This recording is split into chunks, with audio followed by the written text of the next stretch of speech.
This is the Hidden Killers podcast with Tony Brueski. Featuring former FBI Special Agent and Chief of the Counterintelligence Behavioral Analysis Program, Robin Dreeke. Should Judge Clifton Newman recuse himself from being the judge in any further trials of Alex Murdaugh? That's one of the questions that is being asked, amongst other things, of should he just get a whole new trial because of the allegations of jury tampering. One of the main points, though, about Judge Clifton Newman, who I thought was a great judge, I think really was a very stand-up, respectable individual, but at the same point, we're talking about his own clerk of court who has these allegations against her, and she is currently denying them. And we can talk about those charges in a moment, but the fact that there is that connection there, and the fact that he's gone out after the trial, as some judges do, and has given interviews. He's very clearly expressed his distaste for Alex Murdaugh, to put it lightly.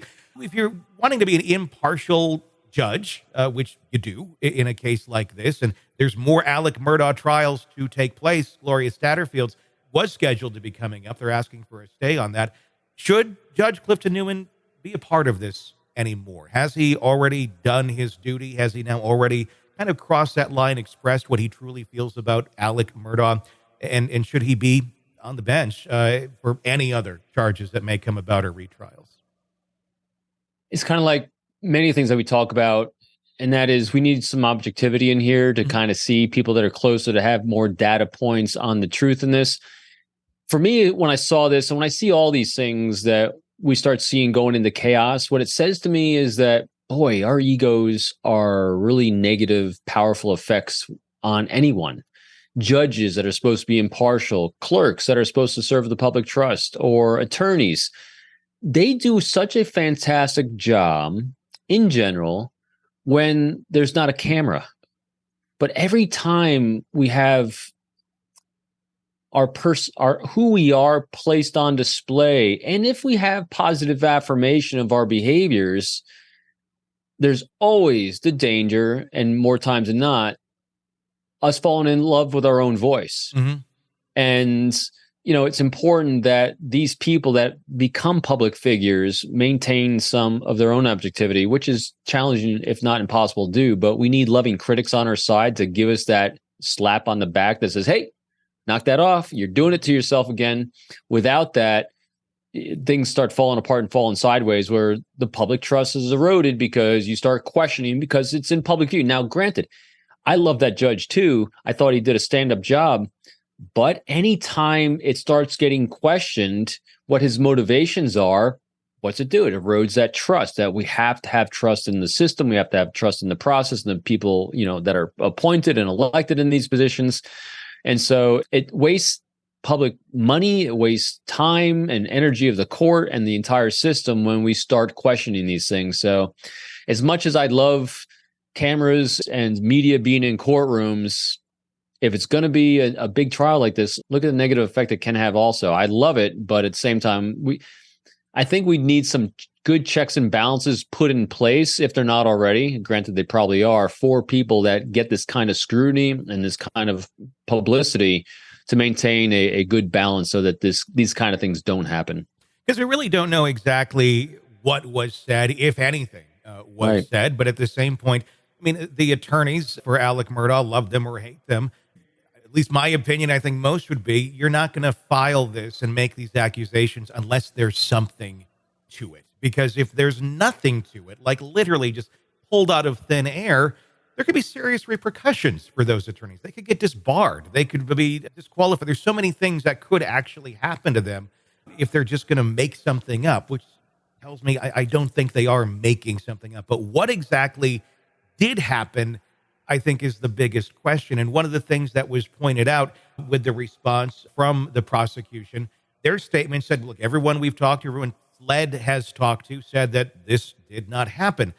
Right. But in reality, they didn't talk to everyone yet. There's still a few jurors out there who have refused to talk. There's an alternate who has also refused to talk. So, yeah, you have a majority saying, I don't recall this by any means, but that's still not to say maybe one or two did have something said to them. Or could it also be misinterpretation of information from Becky Hill? Could something have been misconstrued where the others understood it as this is just normal jury instruction, and maybe somebody took it as this is how we want you to vote and decide on the case? Yeah, memories are tricky things, and it's so easy for us to place false memories on events and what happens that everyone has to be careful, especially when you're dealing with a lot of media attention, because if the media suggests one thing, that one suggestion that someone heard on an offhanded comment could become your new memory. It's actually pretty common that happens, and unfortunately. Here's the real challenge in this. The defense team has a real advantage in this more than most people in this situation do, and that is they have Alex Murdaugh, who is so well connected, knows everyone and his network so strongly that every time there's going to be a new player involved, again, pure conjecture, my point, but there's so many connections he has and so many deep roots he has that anytime there's a new possibility, he's able to have probably a very good dialogue with his defense, because he's attorney as well, to really play the system to his benefit. I think it's probably one of the reasons we see such nonverbal confidence and nonchalance about him, again, in the limited scenes we're seeing of him. This is someone that feels very comfortable with what's going on, seemingly. And I think that's part of why. I think it emboldens the defense team a little bit more than other teams might be, because their client is an attorney. Their client is not just an attorney. He's extremely well-networked attorney. So that gives them a lot of horsepower on the interpersonal and personality dynamics of everyone and everything involved. And when we look at the dynamics of South Carolina's Low Country, we've heard, there's evidence of the bizarre, maybe not bizarre, pretty normal life for them for many years, with the Murdaughs being in those places of power. And just because Alec has now, been convicted of murder and all these other horrible charges that are out there, we saw through the other tentacles that he had put out with individuals, also the banker, their names are escaping me right now, but some of his colleagues also being charged and arrested and going to prison for colluding with Alex Murdaugh. Those are the ones who have been caught. One must also kind of wonder a little bit about the system as a whole there. If there's these pieces of corruption left and right, there probably still are pieces of it, even if they're working on cleaning house and working on refreshing the whole system. Just because one went down doesn't mean that all the bad is gone. And corruption is always a fascinating word when we're dealing with law. And just because something's unethical doesn't mean it's illegal. And I think we see that a lot when someone really knows the system well. Yeah.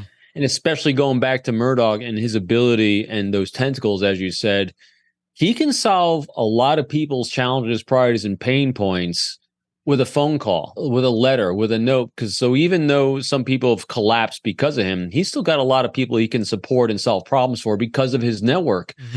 From the things I've heard from people that do know him, not maybe recently, but from years past, he's extremely likable. People did like him. I mean, he's well connected.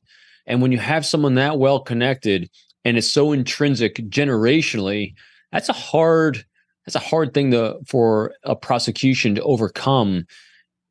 Because what do you do about it? I mean, it's not like you can say all you can do is put him in isolation, put him in lockdown, and allow him to have no contact with anyone, which when you're given in this part of the country, good luck. So this is a fascinating case of really strong personal connections, charisma, and the ability to solve problems through his skill set.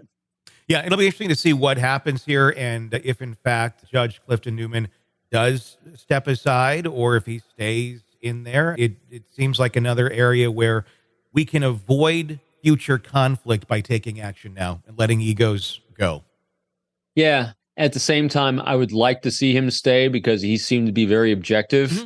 And so here's the question asked. Would you be more confident or less confident by someone else being newly appointed? And if something went a little sideways with the new person that came in, even the slightest tinge of any impropriety, would we then have a hypothesis that maybe this person was already pre-selected, pre-connected to favor Murdaugh rather than someone who actually has a track record of being pretty objective on the case. So you got to be careful what you wish for. That's true. I mean, in many other courtrooms in many other counties that have no issues with it, but what we've seen thus far in the track record of South Carolina's Low Country, anything is possible. Sick of the ads? We are too. Start listening with no commercials now and get access to all of our episodes in advance of everyone else. Become a True Crime Today Premium Plus subscriber on Apple Podcasts. Search True Crime Today Premium Plus on Apple Podcasts or go to our podcast page and sign up now. True Crime Today Premium Plus. Sign up now.